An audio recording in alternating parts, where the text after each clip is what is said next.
Good afternoon, everyone, and thank you for joining us. I'm Robert Baylor, Director of Communications at NUCA. Welcome to NUCA's November 2025 Washington Update. First, before we begin, some webinar housekeeping for attendees. Today's webinar will be recorded. It will be available on NUCA's YouTube channel and on the Summit website, both of which can be accessed via nuca.com. All participants are muted upon entry. Phone participants can use *6 to mute and unmute themselves. Questions will be asked at the end of the presentation. To ask a question, you can submit a written question anytime using the chat feature, and I'll read them at the conclusion of our discussion. Now let's get started. A week ago, the longest government shutdown in history ended with an agreement between the House and Senate to fund the government until January 30th, 2026. Congress must find the path forward to fund the rest of fiscal year 2026 and begin its work on 2027 funding in the next 3 months. The legislature next year must also address two of our industry's priorities, the Surface Transportation Bill and SRF reauthorization. And 2026 is an election year, delivering a telescoped congressional calendar and a lawmaker's focus on either keeping control or ceding power. Today's November 2025 Government Affairs briefing will be presented by Jim Kolb, partner at Summer Strategies and our Government Relations Department team member. This is the first of our new monthly government affairs webinars. We hope you'll find them timely, informative, and useful in understanding Washington's influence on your construction business operations. Thank you for joining us today for this member-only NUCA briefing. Jim, I'll turn the webinar over to you. Great, thanks, Bob. Really appreciate it. Appreciate the opportunity to be here and be part of the inaugural kickoff of this webinar series. As Bob said, my name is Jim Kolb. I'm a partner in a firm called Summit Strategies, and we've had the honor and pleasure of working with NUCA over the past couple of months, and we'll be actively engaged going forward in your government affairs activities and advocacy efforts here in Washington, D.C. I want to take a minute to introduce a couple of the folks who are here in the room with me, who are also part of the NUCA government affairs team. We have Well, go ahead. Yeah, Jean Rohrenbeck, Vice President here at Summit. I'm really excited to be here and be working with NUCA and all of our members. So I look forward to this presentation. Any questions you guys may have at the end. Great. Hi, my name is Dylan Livera, and I'm a legislative assistant with Summit Strategies. And like Jean and Jim said, we're just really excited to be working on behalf of NUCA here in Washington, D.C. And also part of your team here at Washington, or in Washington at Summit Strategies is another one of my partners, Mark Dedrick, who cannot be here today. And we also work very closely with Ed Graber, who's represented NUCA for probably over 20 years and has a long relationship with our team, and we're going to work, hopefully we are going to work very closely together moving forward. So with that, appreciate that opportunity to introduce the team, and then we'll jump into the presentation, if I can figure it out.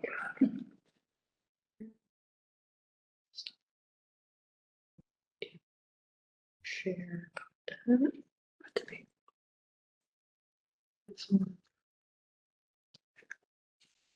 There it goes, Jim. It's up. Great. All right. Thanks. As Bob said, we just finished the latest crisis here in D.C., which has turned into the longest shutdown in U.S. history of the federal government.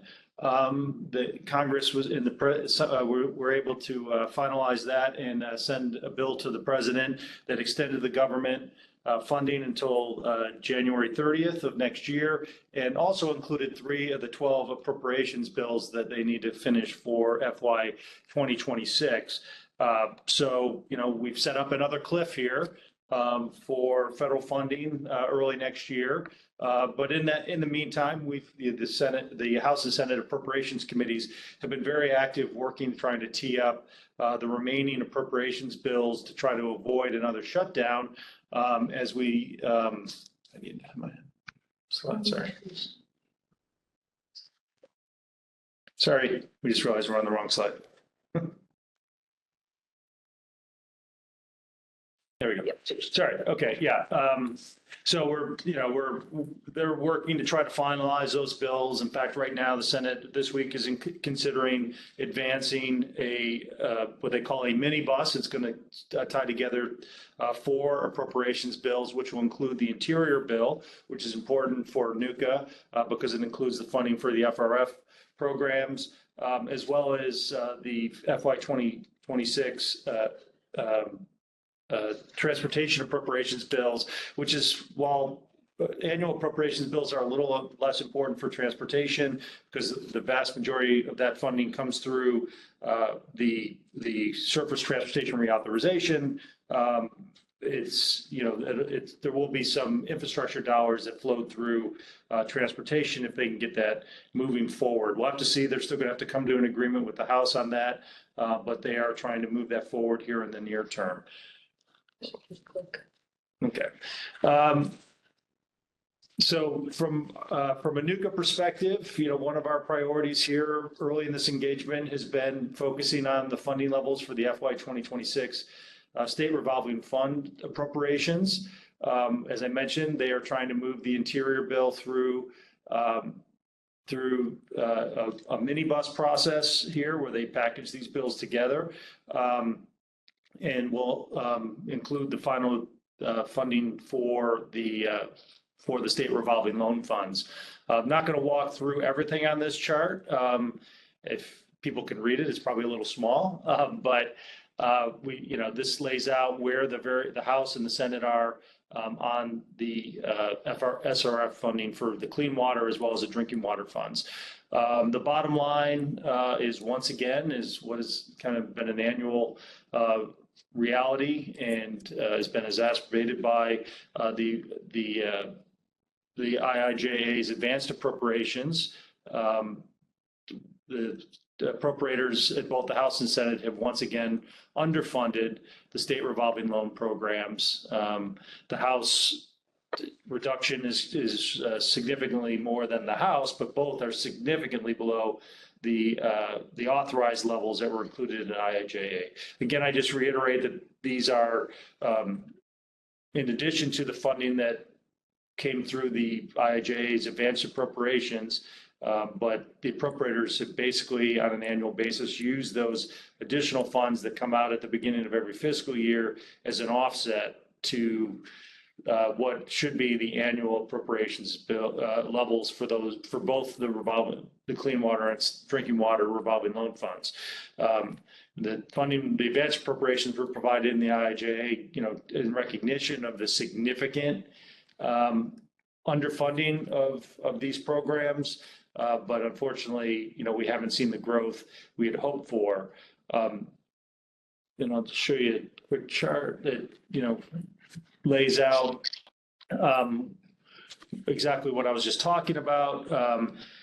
Kind of going down the line here, the purple chart is the FY25 final funding levels that were put into law. The lighter purple is the authorized levels that were included in the IIJA for the SRF programs. Now the small yellow one, I guess another little bit of good news here. The president's budget proposed over 90% reduction in FY26 for these programs, which both the House and Senate have not accepted. But as you can see, the green is the House and the orange is the Senate. Both are still significantly below what was authorized by Congress. So, we have been working very closely with some of our partners in the construction and the water communities to advocate for Congress or for the appropriators to fund these programs at the authorized level, and been very active in advocating for that. But we'll have to see where they go. Clearly, we are dealing with big deficits. We are dealing with tight budgets, and the availability of the advanced appropriations makes it a little bit easier for the appropriators to basically steal from Peter to pay Paul. And so, we're going to continue to advocate that they fully fund these and work to make sure that they're not just using those funds to substitute. But it's an uphill climb in the current environment, and we'll keep at it. That's been one of our big priorities. Moving forward, there are also things on the authorizing side that we've been actively engaged on. The first thing I just want to raise is the reauthorization of federal pipeline safety programs. The PHMSA reauthorization has been moving in both the House and the Senate.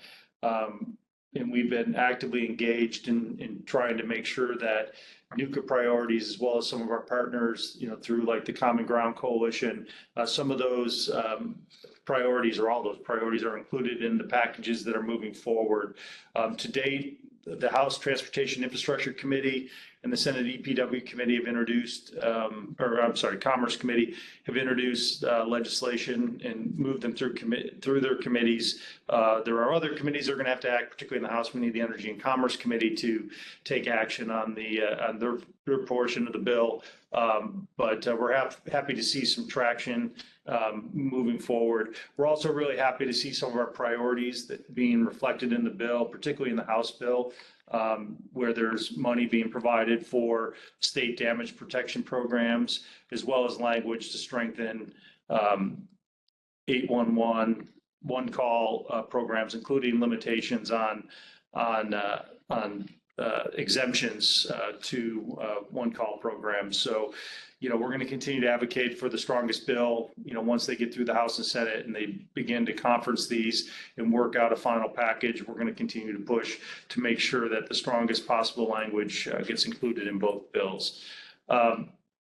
Another package we've been working on, and something we've been very supportive of, is legislation to try to reform federal permitting programs. I think a lot of you probably deal with this on a daily basis, the delays we see with getting permits and what that does to delaying infrastructure, increasing the cost of infrastructure projects. So we've seen a lot of focus in Congress this year to try to move legislation that will enact permitting reform across all infrastructure classes. The primary bill that people seem to be focused on is what is known as the SPEED Act. I don't have that, they always come up with great acronyms for these bills. I don't have that off the top of my head what that stands for, but the SPEED Act is being considered today in the House Resources Committee, and it's actually being done on a bipartisan basis. Which is, I think, positive. That a lot of times these have been partisan efforts that end up, pushing too far in one direction or the other. So it's good that they seem to be trying to work on something that is going to get some Democratic support, and of course, the key being that they're going to need 60 votes in the Senate if they're serious about trying to get something enacted. So we're really happy to see that those discussions are going on, and hopeful that there'll be some agreement. As I said, this is something that's been going on, really probably over the last decade and a half or more, trying to get some clarity and consistency moving forward on how long it takes to get permits, trying to streamline the evaluation process and put some time limits on how long folks have to review. The SPEED Act, NUCA sent a letter up in support, as have a number of NUCA chapters in support of the legislation, as well as many of the folks in the construction industry, and really hopeful that these process reforms will allow infrastructure projects to move forward more quickly. The bill makes changes in two kind of broad areas I'll touch on quickly, not getting into a whole lot of detail, but the first is kind of on the NEPA side. How do you try to reduce the timelines of the evaluation and reviews that are necessary? Can you allow these reviews when there are multi-agencies that have to review a permit request or a project? Is there a way to try to make sure that those are happening sequentially and happening concurrently, not sequentially, so that you can different agencies can be looking at the same project or same action at the same time. Also includes some hard deadlines for environmental impact statements. They have a hard 2-year deadline for environmental for EAs, environmental analysis. they have a hard 1 year stop, and they allow for extensions, but only if the project sponsor agrees. So this is not something that could just drag out forever. They also limit the scope of what needs to be reviewed. So you can't, we've seen in the past where you may be looking at a specific project or activity, instead of looking at significant downstream effects, it really limits the scope of the area that the review needs to, and the type of analysis that has to be undertaken during the review and permitting process.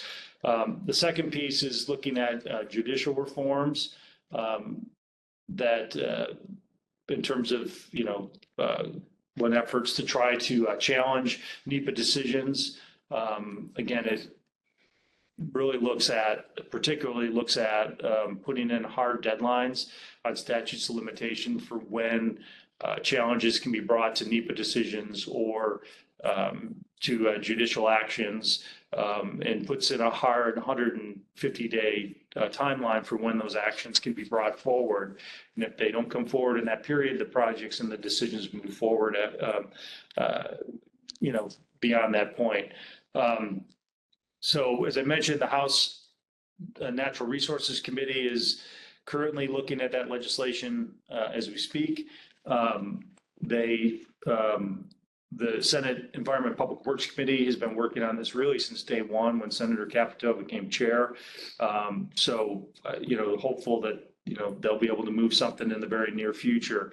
We'll say some things that have been complicating this effort has been the Trump administration's treatment and cancellation of clean energy projects.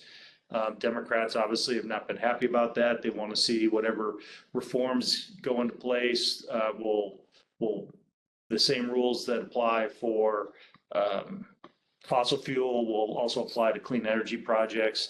And I will say the statute of limitation issue or limits is always an issue when it gets into the discussions here. So everyone's hopeful they can get some degree of bipartisan support and get the 60 votes they need to move it through the Senate. That'll start to come clear, as I said, as soon as this afternoon, how successful that effort might be. I think one other thing that we just want to report on, and this is, again, something that seems to have been out there for many years and swings back and forth, and that is regulations related to the waters of the United States. The Trump administration came out, I think it was earlier this week or maybe it was last week, with a rulemaking that would place limits on what is the extent of the Federal Clean Waters Act, and would really limit that in terms of regulating what is considered a body of water under the Clean Water Act. This, like I said, this is something that's swung back and forth with Democratic administrations taking a much broader read of what constitutes a body of water that is regulated under the Clean Water Act, where Republicans have tried to bring to narrow that and bring a little more common sense so that we're not regulating ditches and things that are not really truly a body of water in terms of having water in it year round and moving forward. And so really something that would try to limit that scope and pull it back to what was the original intent under the Clean Water Act. Obviously something that's important from a construction industry perspective in terms of trying to bring in more predictability and consistency of how agencies and courts look at the scope of the Clean Water Act and its impact on construction projects. This is a notice of proposed rulemaking. I should have flagged that at the beginning. So there's a comment period open until January 1 of next year. So hopefully not long after that, we will see that final rule come into place, and we'll start to see some of those benefits in terms of that consistency with the interpretation. Again, something NUCA has been very supportive of for many years, and we're hopeful that they can finalize this moving forward.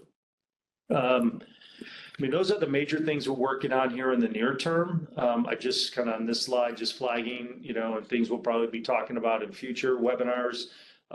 Starting to work on the surface transportation reauthorization. That just like the SRF funding, which is also referenced here, both those bills were part of the IIJA, and they are expiring at the end of next fiscal year, so September 30th of 2026. So the process, particularly on surface transportation, have really started in earnest in both the House Transportation Infrastructure Committee as well as the Senate Environment and Public Works Committee to try to develop that next surface reauthorization bill. Obviously, that'll drive a lot of construction market, and there'll be a lot.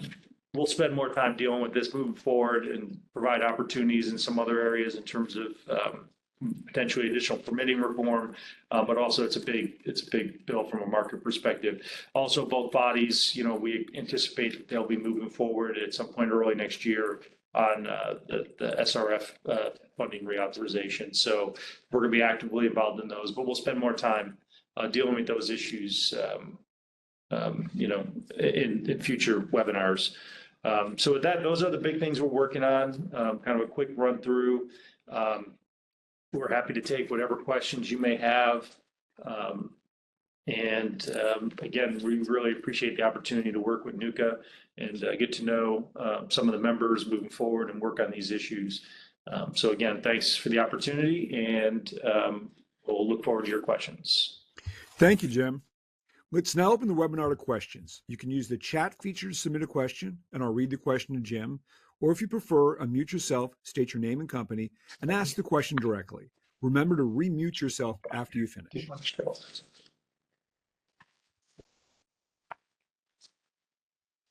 And Jim, I put up or Ed helped me as well too, what the SPEED Act stands for.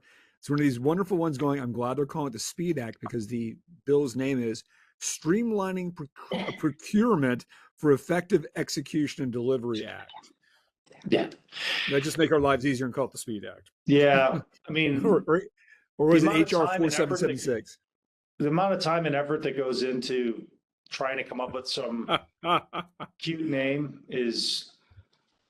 I can speak personally on that. When I was on Ed and Workforce, we would spend time coming up with. I'm proud to say I actually helped name a bill. I don't remember what it was because it didn't go anywhere. But I was always appalled. It's the kids now just plug it into ChatGPT. They have no idea. Yeah. I wish I had that back in the 90s. Back in the day. Does anyone have any questions? This is all good information. Seeing none, any last words, team? No, just again, we really appreciate the opportunity to work with NUCA and looking forward to this. And obviously going forward, Bob, if there are things that you want us to cover in future webinars, we're happy to do that. If there are follow-up questions that people have, we're obviously happy to answer any of those questions. So again, we just appreciate the opportunity and look forward to working more closely with you guys moving forward. Same here as well, too. It's going to be very nice having a true Washington lobbying team on our side. So I'm grateful all of you are here, and I'm grateful we have this relationship. Let's go ahead and wrap this up. We got 5 minutes left. Give it that time back to everyone. Jim, Ruth, and I disagree. Gene. That's right. John knew I messed. Jim, Gene, and Dylan. Thank you very much for your time today to present this information to our guests. We'd also like to thank our many national partners for the continued and very kind support of NUCA and our advocacy efforts on behalf of the American utility construction industry. Today's webinar has been recorded. A recording of this webinar will be made available on our YouTube channel over the next few days. And thank you for your time today to join us for this monthly industry webinar and for supporting NUCA. The next broadcast of this, we're looking at December 18th, so put that in your calendars. Thank you for your time this afternoon, and please enjoy the rest of your week.